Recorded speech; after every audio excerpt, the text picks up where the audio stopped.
Welcome to another episode in our question answer session. Today the question is, how can wisdom of German philosopher help us now? How can the wisdom of a German philosopher help us now? Philosophies are products of thoughts. Thought has only created division. Philosophy is moving away from truth. Wisdom is not thoughts. Wisdom is realizing limitations of thoughts, going inward. So there is a difference. Wisdom is not thoughts. Wisdom is realizing the limitations of thought and going inward. And philosophy is thoughts. So we will see this from a few lines from J. Krishnamurti's book Total Freedom of J. Krishnamurti. What he says, let us see. Your personal unhappiness, your ambitions, your fears, your greeds, your aggressiveness, your demands, your loneliness, your sorrow, your lack of relationship with another, isolation, frustration, confusion, misery, all that is your consciousness. He is talking about not absolute consciousness, but the normal consciousness we have, the awareness we have. That is all the mess we have in our brain. That is what is the normal consciousness. With variations, with joys, with more knowledge or less knowledge, all that is the content of your consciousness. He is talking about memory and the functioning of the brain, not again about the absolute consciousness. And without the content, there is no consciousness as we know of it.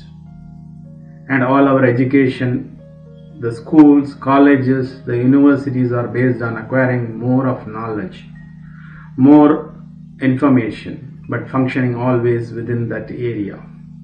If you observe yourself and any reformation politically in new political philosophy, instead of communist philosophy, Marxian philosophy or other philosophy, no, to invent another philosophy is still within that area, right?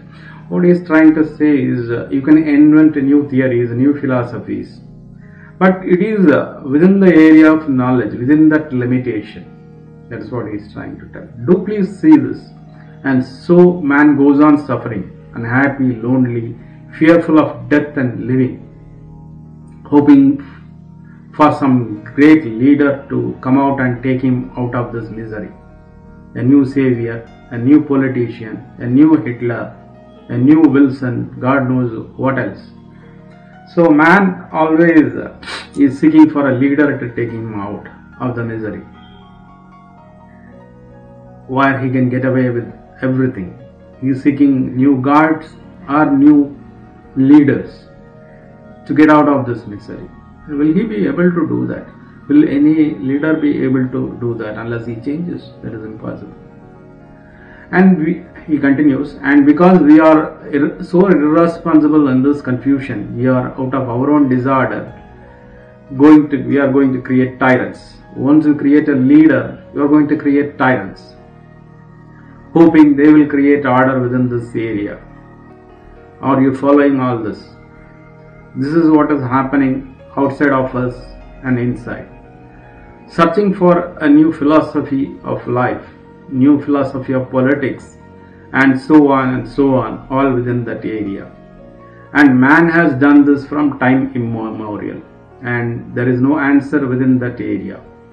You may meditate for hours, sitting in a certain posture, breathing, but it is still within that area because you want something out of meditation.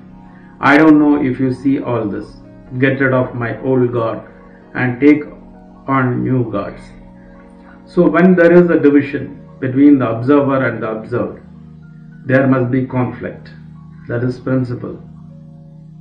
When there is a division between observer and observed, then there must be conflict. That is principle. That is the law. When there is a German and Russian and an Englishman and Frenchman, there must be division. and therefore there is everlasting conflict between them, economically and all the rest of it, right? This is the principle, this is law, inevitable. So, do I observe the content of my consciousness as an outsider looking in and therefore altering the pieces and moving the pieces to different places? So, he ultimately says, all the confusion, pain, misery, everything is within your thinking, because of your thoughts, because of the knowledge you have gained, the knowledge which divides you. So if you are aware of it and get out of it, then you will have peace and harmony. So next we will see from Osho's book, The Guest, a few lines from Osho's book. Let us see what he says.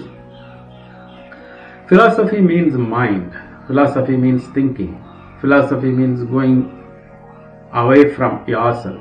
Philosophy is the art of losing yourself in thoughts, becoming identified with dreams.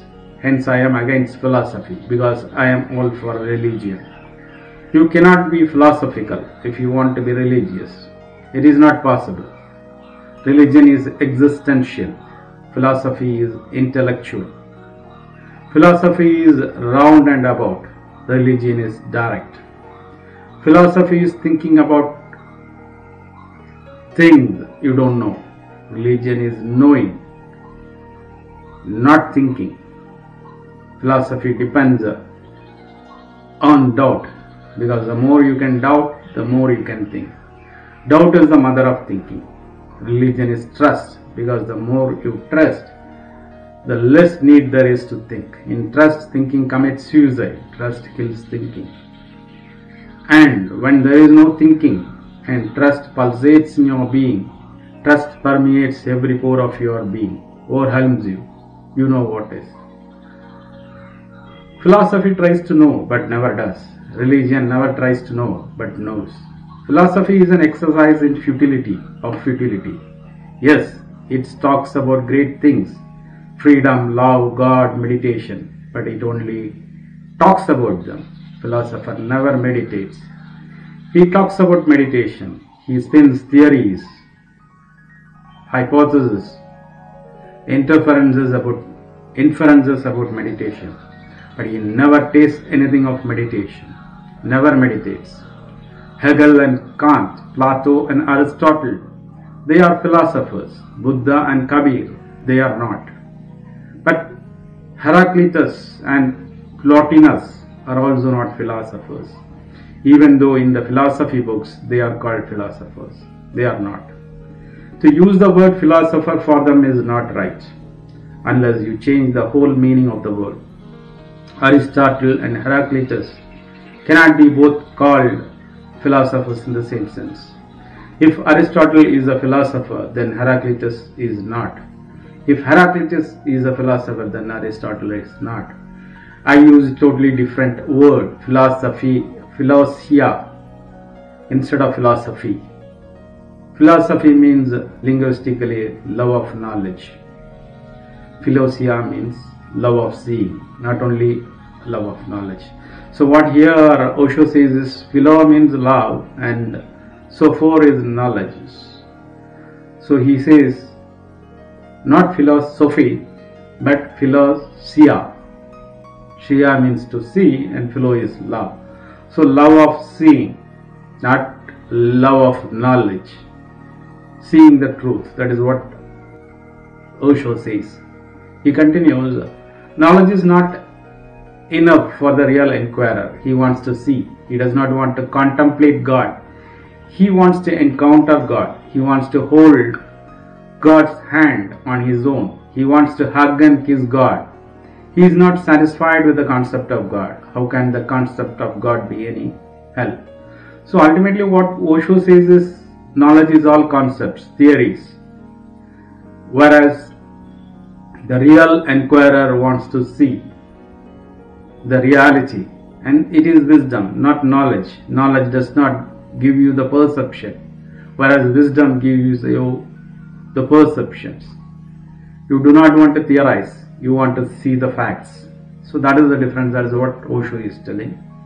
So we hope this will answer the question. Stay with me for another episode. Subscribe to my channel, share this video. Thank you.